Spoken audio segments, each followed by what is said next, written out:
Good afternoon. Good Good afternoon, afternoon. Ms. Sabiha. Please sit. Sabiha, আপনার বিষয়ে কওকচোন আমাক। I'm Sabiha Shabnam. I was born in Guwahati and I finished my schooling from PM Shri Kendriya Vidyalaya Khanapara. And for my undergraduation, I pursued political science from Indraprastha College for Women, University of Delhi, and pursued masters in environment and development from Ambedkar University, Delhi. Okay. Having done your graduation in political science, why did you shift to environmental science later? Ma'am, I was involved in an organization that's called Enactus, and I had the opportunity to work in the field of sustainability. And because environment and development is the closest course that I could find, I pursued that after undergraduation. I thought it was a subject suited to my area of interest. Okay. How do you think ASME's community can contribute to sustainable development goals?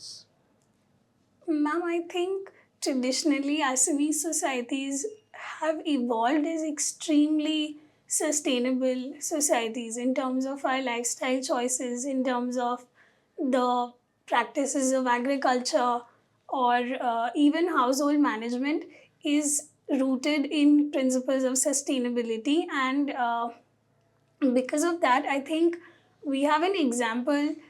We have the opportunity to lead by an example.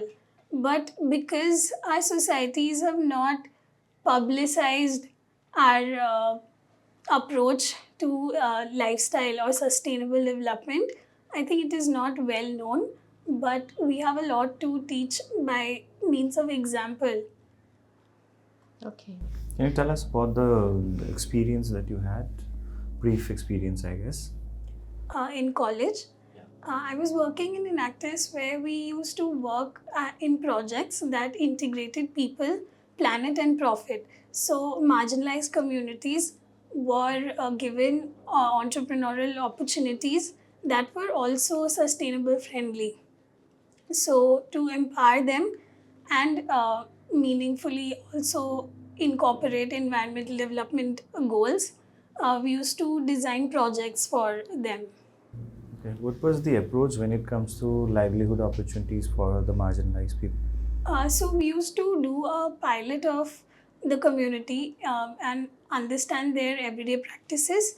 So, for instance, I was involved in a project called EPIN, where the community was that of Uttarakhand's women, and we identified that they were extremely skilled in Uttarakhand's local art called EPIN. So, we saw that as an opportunity, and the project was designed to use airpen art on clay pots and clay other clay objects, and then we used to give them information about ongoing fairs or any handicraft exhibition, and they used to exhibit those products and earn their livelihood out of it. Okay. Can you tell us about the kind of policy that government of Assam has towards improving the nutrition content of our population? Uh, Ma'am, as far as I can recall, for children we have the midday meal scheme, and for adults there is the Food Security Act, which provides for the PDS, public distribution system. And besides that, I think there are certain direct benefit transfer schemes like Oronodoy, which are also primarily targeted to meet the basic nutritional needs of underprivileged families. Okay. How do you think the policies that the government has for the vulnerable sections are going to benefit them in the long run? Ma'am, I think the basic principle behind these schemes and policies is to give them, to guarantee certain basic needs for them, a basic standard of living. And there is a philosophy that says as only after your basic needs are met, you can focus on other areas of development or personal development. For instance, for a community to find post educational goals or find a meaningful life for themselves by means of gainful employment, their basic needs must be met. So I think these schemes help the underprivileged communities to first meet their basic needs so that they can further go on to pursue other goals in life. What, according to you, should be the definition of right to life? So I think the right to life should encompass a life of dignity and a life that meets the basic necessities of life, and in every sphere, be it social, economic, political, or psychological, and a life of security and dignity in all these spheres is what I think right to life should mean. Okay. Do you think in India currently we have any factor which is affecting or kind of bridge the right to life provided to us under Article 21? So I think um, the spheres of economic development have been primarily targeted by means of schemes and policies. But in terms of psychological security and development, which is, I think, by means of dignity, a life of dignity, that is somewhere lagging in Indian societies as I think that when poor people or people of certain castes and religion are treated differently and discriminated against on such basis, their psychological development and their sense of security in the social fabric is threatened. So I think that is a sphere that is lagging. What kind of safeties, what kind of safeguards and upliftment can be done to the minority communities from what our constitution has provided us with and also the policies of the government? Ma'am, in terms of religious minorities, we have certain fundamental rights that provide for their growth of their institutions, minority institutions, and also their overall social development.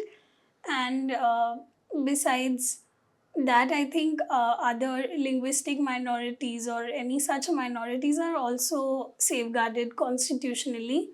And the state also has provisions to give them financial assistance for advancement in the sphere of education and economic empowerment. And certain social schemes that I can recollect would be in the sorry ma'am, I cannot recollect the schemes. Okay.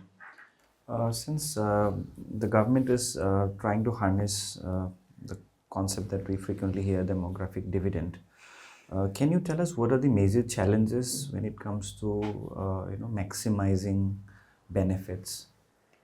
So I think the demographic dividend can be utilized when the human resource is trained and skilled to a level where our economic development can be augmented in the manners and in the scale that the potential of India's population holds. So, because our human resource is not skilled enough, I think that is a lacuna in the potential of dividend, demographic dividend.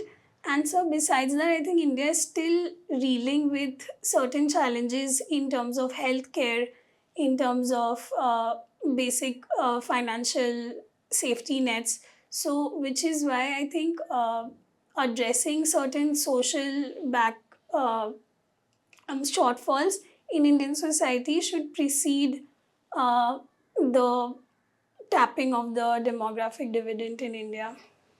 Okay. Thank you, Ms. Sabiha. So it was very nice interacting with you. You're very good and a very calm personality. Uh, we would like to know how was your experience. Were you comfortable during the entire process? Yes, ma'am, I was comfortable, and I think I automatically felt very warm inside the room, so it was a good start. Okay, very nice. We would like to give you some feedback so Yes, ma'am. that you can harness the maximum potential that you have. Yes, Um, Regarding your entry, were you comfortable enough? ma'am. Yes, ma'am. So while you enter, see that you can acclimatize with the environment of the room and get comfortable. And after being comfortable, you take the call to greet the panelist. Okay. Okay, Okay. so that when you are comfortable, you can give a comfortable and a very nice, warm greeting to the panelists. Yes. Then take your seat accordingly, and overall you have very good way of articulation. You can articulate things very well. That is there in you. But my suggestion is, if you can work on your voice, Okay. if you can add a little more bass to your voice so that it gets a little more depth and texture, Okay. and it seems as if you are speaking from the depth of your abdomen, which reflects a very, stronger voice, and a lot is judged from the kind of voice that you carry. Okay. So when is a real interview? It's on 29th of 29. December. Okay. So during this time, without taking any additional stress, try to see how you can improve or work on your voice. Okay, ma'am. Okay. And you have a very good smile, but during the interview, you were a little bit hesitant. If I could, yeah, what I could feel, that you were a little hesitant in smiling. So if you can carry this smile throughout the interview, that will add to your overall personality, Okay. because smile itself, brings in a lot of positive energy, and it will radiate positivity across the environment that you are in. Okay, ma'am. I was just a little afraid to have smiled too much. That is why I was holding back. Yeah, you can, just like now, you're Okay. smiling, right? Okay. Okay. That you can do. Okay. O- For obvious reasons, we cannot mock, right? And we cannot laugh out loud Okay. Right. in the interview to maintain the decorum. And also, because it's a very formal interview, you cannot do that. And Yeah. you'll also be not doing that in front of your seniors when you are in the job. At this age of 22 years, you reflect a very good maturity that is appreciated, Thank you. and will be taken in a very positive and a good note. So, my request is, you keep this beautiful smile and work on your voice. And are you comfortable in Assamese as well? Yes, ma'am. So, I cannot speak that formally in Assamese, but I can manage. okay. So, our entire interview was in English, but if the panelists asks any question on Assamese, অসমীয়াত যদি সোধে তেতিয়া আপুনি অসমীয়াত উত্তৰ দিব। ঠিক আছে বাৰু। ঠিক আছে? Okay. Okay. And you are straight, right? You are sitting straight? I think so. Okay. Okay. So other than that, I don't have much to say or refine or polish you in any manner. Especially your articulation is very, very good. Okay, ma'am. So my suggestion is, keep your smile intact, work on your voice, and be comfortable. Okay, ma'am. Thank you. All the best. Sabiha, what is the meaning of your name? So it means morning. The dew of the first dew of the morning. Okay. Very nice. I mean, I totally agree to what ma'am has just referred to, that at this age, the kind of maturity that you have reflected through your answers is highly appreciable, and you were very Thank you. thoughtful while answering certain questions, and it's really good to see people like you choosing civil service as career option. Thank you, sir. And we need people like you, and I hope you'll become a great civil servant one day. Thank you, sir. Okay. And I just want to say, I think if you can just work on your voice a little bit, I think it will add a lot of value to your overall personality. You already have enough to impress through the kind of articulation, and I think it is just something that I think it will help you in long run. Okay, So if you can work, there are certain things which you can do. It will help you kind of to bolden it up a little bit, right? Okay. So that is the only thing that I have for now. I think it's a great interaction. I mean, 22 years old, and the then depth this of depth knowledge of that knowledge you and have. the maturity. I think we will definitely remember this experience. Yeah, interacting Thank with you you. so much. Can you suggest something for the voice? Like, what should I do? So while speaking now, you're speaking from here. Right. So to have a more depth, to add a more depth to your voice and texture, because the gravity, your answers, your knowledge, you have depth of knowledge, but that is not reflected to your voice.